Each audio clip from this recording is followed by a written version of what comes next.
ఉభయ వేదాంత ప్రవర్తక శ్రీమాన్ ఈవిడి శేషశంకరాచార్య స్వామి వారు వారు ఎంత మహానుభావులో వారి కుమారులు వారి మనవలు ఆ పరంపరలో ఒకే కుటుంబం నుంచి తాతగారు తండ్రి గారు మనవలు ఉభయ వేదాంత పండిత సభల్లో పాల్గొనేవారు.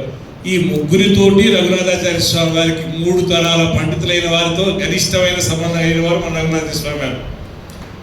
ఇటు పక్కన రఘునాథాచార్య స్వామి వారికి గురువు గారి కలుడు గారు, వీరు పెద్దలు, వారు ముగ్గురు పెద్దలు. ఈ ముగ్గురి పెద్దల్లో ఎవరి పేరు ముందు పెట్టాలి, ఎవరి పేరు తర్వాత పెట్టాలి, అప్పుడు ఆ రోజు టెన్షనే. అసలు 20 మందిని ఈ సత్కార కార్యక్రమం ఎందుకు ఈ మహానుభావుడు పెట్టారా, ఆయన పెట్టిన ఆయన ప్రశాంతంగానే ఉన్నారు, సత్కారం చేసి ఇస్తారు. కానీ ఈ పత్రిక తయారు చేయడం ఎట్లా, తర్వాత తేడా వస్తే వీపీ విమానం మొదలు మొగేది నాకు కదా అని ఆ రోజు రాత్రి టెన్షన్ ఉన్నా ఆ టెన్షన్ పూర్తయింది. పెద్దల అనుగ్రహం ఉంటే ఏదైనా భవసాగరమే దాటగలిగింది. ఈ కార్యక్రమం గురించి టెన్షన్ లేదనుకుని అలా ఆ కార్యక్రమం రూపకల్పన జరిగింది. ముగ్గురు పెద్దలు పక్క పక్కన ఉన్నారు కరపత్రంలో. వారికి సంబంధించిన ముగ్గురు మహానుభావులు ఇక్కడ పక్క పక్కన ఉన్నారు. ఈ ముగ్గురికి సంబంధించిన కార్యక్రమంలో ఎవరు ముందు తీసుకున్నా ఇబ్బంది లేకపోయినప్పటికీ మనకు ఓవేప్రా శ్రీమాన్ శేషశంకరాచార్య స్వామి గారు మహానుభావులు. వారి దగ్గర గ్రంథాలను సేవించి వారి దగ్గర పని సంస్కారాలు పొందినటువంటి శంకరాచార్య స్వామి గారు శతాధికంగా గ్రంథాలను లోకానికి అందించిన వారు. సూర్యోదయం లేకపోతే మేఘచ్ఛన్నంతు దుర్దినం. ఆ రోజును ఇప్పుడంటే మనకు ఎండ తట్టుకోలేక మేఘాలు వస్తే బాగుండు అనుకుంటున్నాం, కానీ మేఘాలు ఆవరిస్తే ఆ రోజును మంచి రోజు అన్నారు, చెడ్డ రోజు అంటారు. సూర్యకాంతి అవసరమని ఇవాళ శంకరాచార్య స్వామి ఏం చేసి ఉండబట్టి సంప్రదాయ గ్రంథాలన్నీ తమిళంలో ఉన్నా మనకేమీ బెంగ లేకుండా హాయిగా తెలుగులో చదువుతున్నామంటే ఒక సూర్యకాంతి వేల కోట్ల జీవరాశులకు ఎంత కాంతినిచ్చిందో శంకరాచార్య స్వామి గ్రంథాలు వాళ్ళంతా వైభవాన్ని ఇస్తున్నాయని వాగ్రూపంలో సాష్టాంగ దండవత్ ప్రణామం సమర్పిస్తారు. వారు ఒకసారి ఎంబారు వైభవం గ్రంథం మా నాన్నగారు తిరునక్షత్ర సందర్భంలో సిద్ధపరిచిన తర్వాత ఆ గ్రంథం తీసుకుని రఘునాథాచార్య స్వామి వారికి ఇచ్చిన తర్వాత మొత్తం వారి గ్రంథాన్ని చదివి కాదు సేవించి వారు ఈ గ్రంథం సేవించారన్నారు. వారు ఈ సంవత్సరం మన శంకరాచార్య స్వామి వారికి రఘునాథ దేశిక విశిష్ట పురస్కారం ఇచ్చి తీరాల్సిందే. వారికి ఇవ్వకపోతే ఈ పురస్కారాలను ఏం చేసుకున్నట్టు, ఎవరికి ఇచ్చినట్టు అని సంతోషపడి వీరి కృషిని అభినందించారు. మన కోవిల రంగాచార్య స్వామి వారి తిరునక్షత్ర సందర్భంగా స్వామివారికి మనం పండితరత్న అనే బిరుదాన్ని సమర్పించుకున్నాం.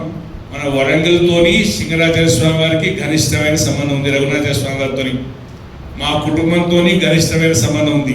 మా అత్తగారి కుటుంబంగా ఉండే కోవిల వారితో ఘనిష్టమైన సంబంధం ఉంది.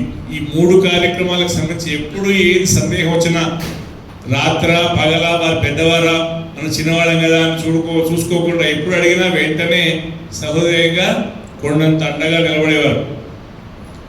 గోపాలకృష్ణ గారికి పెద్ద అండగా నిలబడి తిరుపతి కార్యక్రమంలో కావచ్చు, ఎప్పుడు పండిత సభలు జరిగినా ఆ పండిత సభల్లో ఒక గ్రంథాన్ని సిద్ధం చేసి వీరు వేల గ్రంథాలు అందరికీ పంచినట్టుగా చేసేటువంటి మహానుభావులు శంకరాచార్య స్వామి వారికి వారి తాతగారి స్మృత్యంజలి పురస్కారాన్ని వీరికి సమర్పిస్తూ మనం ధన్యులవుదాం. చంద్రునికో నూలు పోవు అనే లోకంలో మాట, కానీ అంత చేసిన దానికి మనం మాటలతో చేసే సత్కారం కానీ ఇప్పుడు చేసే సత్కారం కానీ చాలా చిన్న అంశమే.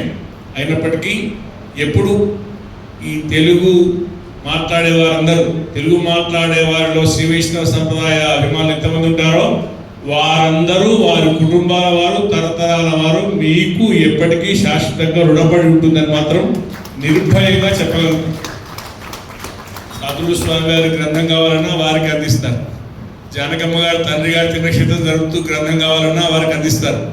అదేదో రెడీగా కనీసం ఎక్కడో పెట్టెలో ఉంటే ఒక సెల్ఫ్లో ఉంటే వెళ్ళి తేవాలంటే వెళ్ళాలి తీసుకోవాలి, పట్టుకొని రావాలి, అదే కష్టం. కానీ అంతకంటే తేలిగ్గా, ఆ కష్టం కంటే తేలిగ్గా గ్రంథాలు రాసేసి ఇంకా పీడిఎఫ్లో గ్రంథాలను ఇస్తూ సత్సంప్రదాయ పరిరక్షణ సభ పక్షాన ఈ సంవత్సరంలో ఒక భగవద్ విషయం అంటే ఈడు వ్యాఖ్యానానికి తెలుగు అనువాదం తప్ప ఇప్పటికే గ్రంథాలు ఉన్నాయి కాబట్టి. మిగతా 23 గ్రంథాలు, నాలాగరంలో 23 గ్రంథాలు, పాశురాలు, వ్యాఖ్యానము, వాటి తెలుగు అనువాదం అన్నీ ఒకే దగ్గర దొరికేలాగా ఇప్పటికే మీరు చాలా గ్రంథాలు చేశారు కదా, ఈ సంస్థ పక్షాన ప్రచురించాలని పెద్దలు ఆదేశించారు. దేవరావు అనుగ్రహిస్తే అంటే అదేంటి, ఇప్పటికే చాలా గ్రంథాలు మనం చేసినవి ఉన్నాయి, చేసిన వాటిని సంస్థ పక్షాన చేసేద్దాం అంటే, ఇవన్నీ నేను చేశాను, కష్టపడ్డాను, మరి నాకు గౌరవం ఏంటి, నాకు సత్కారం ఏంటి లేకుండా అన్నీ ఒక్క దగ్గర దొరుకుతాయి కదా, చేసేద్దామని అంత సులభంగా తమకు కీర్తి గురించి కానీ తమకు లాభాపేక్ష గురించి కానీ ఆలోచించకుండా ఉన్న ఇలాంటి మహానుభావులు ఉన్నారు కాబట్టి చుట్టుపక్కల మిగతా చోట్ల కలి ప్రభావం బాగా ఉన్నా ఆ దుష్ప్రభావం మన మీద పడకుండా మనకు గొడుగు పట్టినట్టుగా ఉందంటే వారి కృషి అమోఘం. ఇవన్నీ దీంట్లో ఒక్క పదం అబద్ధం కాదు, ఒక్కటి తప్పు కాదు. ఎందుకు ఇంత గట్టిగా మాట్లాడుతున్నాం అంటే, స్వామి గారు ఉన్నారు, వారు తప్పు మాట్లాడితే శిక్షిస్తారు.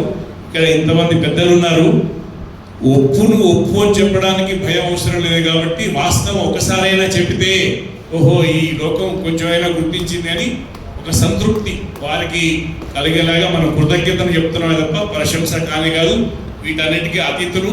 ఇది అయిపోయిన తర్వాత మీరు కొంచెం నన్ను ఎక్కువ ఇబ్బంది పెట్టారు, నాకు తర్వాత ఒక నక్షత్రాలు పడతాయి అయినా భయం లేకుండా వారికి ఇప్పుడు మేము స్మృత్యుంజయ పురస్కారం, తాతగారి స్మృత్యుంజయ పురస్కారాన్ని సమర్పించడానికి సిద్ధపడుతున్నాం.